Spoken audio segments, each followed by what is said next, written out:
Monsieur le maire, monsieur le président, messieurs les présidents, monsieur le préfet, amiral, mon colonel, mesdames, messieurs les parlementaires, mesdames, messieurs les entrepreneurs, ravi d'être parmi vous ce soir. Je me permets d'embrayer derrière l'amiral car c'est d'abord la région et ensuite l'État, bien entendu. Et donc je laisserai le préfet parler après moi. Je n'ai pas pu refuser à Claude Dozoul d'être présent ce soir comme beaucoup. Vous êtes tous ici présents. Le cœur battant des entrepreneurs du Morbihan se trouve ici à Lorient ce soir et je me devais d'être là pour vous dire combien la région est fière de vous, combien en tant que président du conseil régional je suis heureux de travailler à vos côtés et combien nous avons besoin de vous, les entrepreneurs, pour créer de l'emploi, pour créer de l'activité partout dans nos territoires. Ça a été dit tout à l'heure par, je crois, le maire de Lorient, c'est bien vous qui créez les emplois et nous, collectivités, qui avons besoin de vous, mais qui sommes là aussi pour vous accompagner dans les périodes que vous connaissez, périodes de croissance ou périodes de crise, voire les deux concomitamment comme nous vivons actuellement. Nous sommes fiers d'être à vos côtés. Nous avons un certain nombre d'outils. Je ne vais pas vous les déployer là à cet instant pour accompagner nos entreprises à tous les moments de la vie de l'entreprise, depuis l'innovation jusqu'aux transmissions, depuis l'accompagnement des opérations de bas de bilan jusqu'aux opérations complexes de haut de bilan, depuis le pass commerce artisanat, déployé en lien avec les CCI d'ailleurs, et les différents outils qui peuvent exister en financement structuré pour les entreprises. Nous sommes là pour répondre à vos besoins quotidiens dans le rôle d'une collectivité. Et nous sommes là pour un objectif, créer de l'activité, développer des emplois partout en Bretagne, j'y reviendrai dans quelques instants, pour faire en sorte que nous puissions répondre à un impératif, c'est de vivre bien partout en Bretagne et de faire en sorte que, encore une fois, nous ayons une activité économique soutenue dans un monde concurrentiel au sein de l'Union européenne qui est là, et qui nécessite dans les territoires que les collectivités s'organisent pour répondre aux enjeux qui sont devant nous. Nous avons vécu là une crise sanitaire effroyable. Et nous avons la chance, en France, d'être dans un pays qui a été largement présent pour accompagner les entreprises. Je me dois de le redire ici, ça a été dit avant moi. Et nous avons, dans cette période-là, vu l'État intervenir de manière massive aux côtés des entreprises pour soutenir les entrepreneurs que vous êtes. Et c'est une chance. C'est une chance et nous avons, dans cette période, nous, Conseil régional de Bretagne, été modestement à notre place lorsque le gouvernement nous a appelés sur les fonds de solidarité, mais c'est une goutte d'eau par rapport aux sommes qui ont été déversées sur le monde économique. Et puis aussi pour assumer nos responsabilités avec des outils tels que Covid Résistance ou des fonds qui ont été montés, souvent en lien avec les outils de l'État. Je pense aux outils pilotés par la Caisse des dépôts, par exemple, pour accompagner, encore une fois, les entreprises sur le territoire.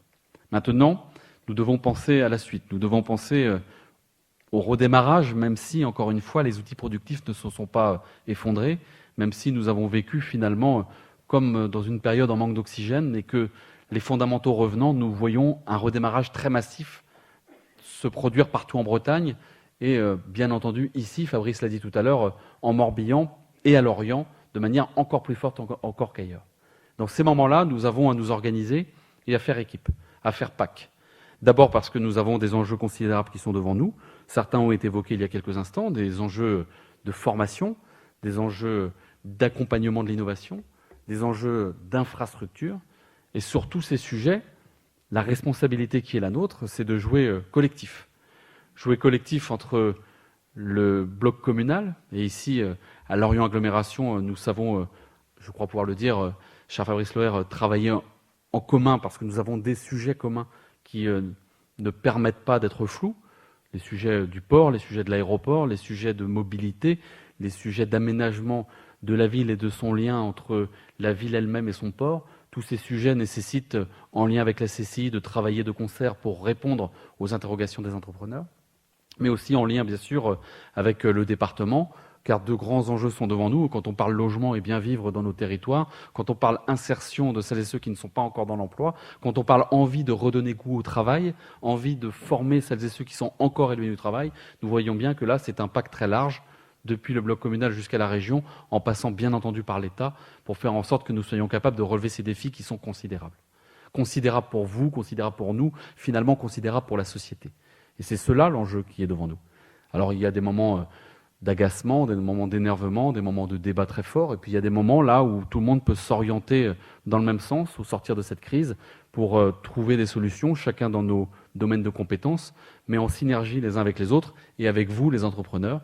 Ça commence par par ces célèbres stages de troisième qui permettent de donner goût peut-être à l'entreprise ou de simplement faire découvrir l'entreprise à nos entreprises, à nos jeunes citoyens en devenir, en passant par l'apprentissage, et vous prenez largement votre part depuis les réformes Pénicaud, et vous avez aujourd'hui un taux de remplissage de vos formations à la main des entreprises, à la main des branches, qui montrent que les choses fonctionnent bien, on doit le dire, et puis d'autres sujets sur lesquels il faut encore progresser. Je pense à l'orientation, je pense à la formation des personnes éloignées de l'emploi, je le disais il y a un instant, je pense à l'insertion de ceux qui sont très éloignés de l'emploi, et tout ça, ce sont des réserves de croissance de demain, des réserves de dynamisme pour nos territoires dont nous ne pouvons pas nous priver.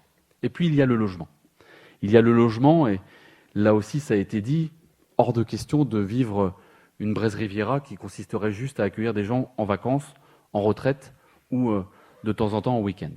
Il faut réfléchir à des stratégies bien posées sur ce que nous voulons faire pour faire en sorte d'éteindre, à mon sens, les ambitions de certains de dire qu'il faudrait un permis pour venir vivre en Bretagne, ce serait inacceptable, mais aussi de supprimer les causes qui, à un moment donné, pourraient faire que les actifs, celles et ceux qui font vivre nos entreprises, celles et ceux qui font vivre nos commerces toute l'année, et pas seulement pour les vacances, de les voir s'éloigner de nos centres-villes, de les voir s'éloigner de nos côtes et de fait de les voir s'éloigner des entreprises que vous êtes et privant ainsi nos entreprises de ce sang, de cette énergie vitale que sont les hommes et les femmes qui créent la valeur.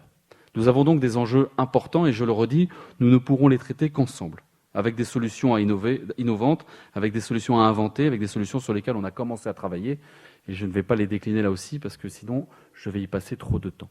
Et puis enfin, nous avons deux grands enjeux devant nous.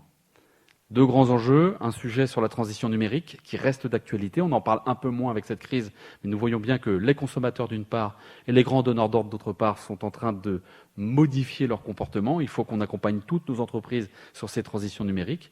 Les CCI ont pris leur part, les différents acteurs qui travaillent encore une fois à l'accompagnement des entreprises sont là pour le faire, avec les chambres des métiers d'artisanat, avec l'ensemble des autres acteurs. Et nous avons besoin de continuer à avancer parce que depuis le commerce, l'artisan, jusqu'aux grands groupes, nous voyons bien que le numérique est en train d'impacter profondément notre manière de travailler. Et quand on ajoute à cela le sujet du télétravail, nous voyons bien que notre société est en train de bouger de manière considérable. Et nous devons poser là aussi des jalons et définir des stratégies pour faire en sorte d'en tirer le meilleur et d'éviter, encore une fois, quelques dérives que nous voulons éviter de voir chez nous. Et puis enfin, dernier, et ce sera ma conclusion, dernier gros enjeu, dernier sujet sur lequel nous avons à travailler, le sujet de la transition écologique, le sujet du bas carbone. Les positions ont été exprimées par l'État, les positions ont été exprimées par l'Union européenne, et clairement, nous voyons bien que la mise en œuvre d'une politique visant à éteindre le moteur thermique d'ici 2035, les choix de taxonomie qui vont, au niveau européen, bousculer sérieusement la fiscalité en la basculant sur d'autres modèles que ceux que nous connaissons aujourd'hui et faisant monter des taxes carbone de manière considérable, vont impacter sensiblement là aussi notre économie. Et nous avons deux choix. Soit on grogne et on se dit « oh là là, comment on va faire demain ?»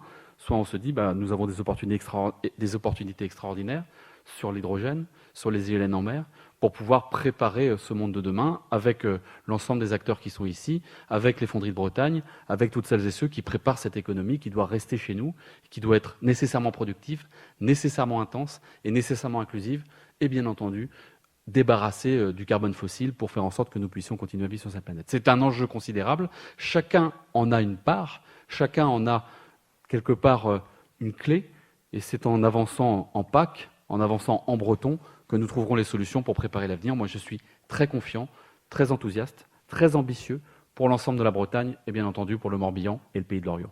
Bravo pour cette soirée, bravo pour la mobilisation. Travaillons bien, travaillons tous ensemble, regardons dans le même sens, c'est-à-dire loin vers l'horizon, et nous allons y arriver. Bravo à tous, bonne soirée.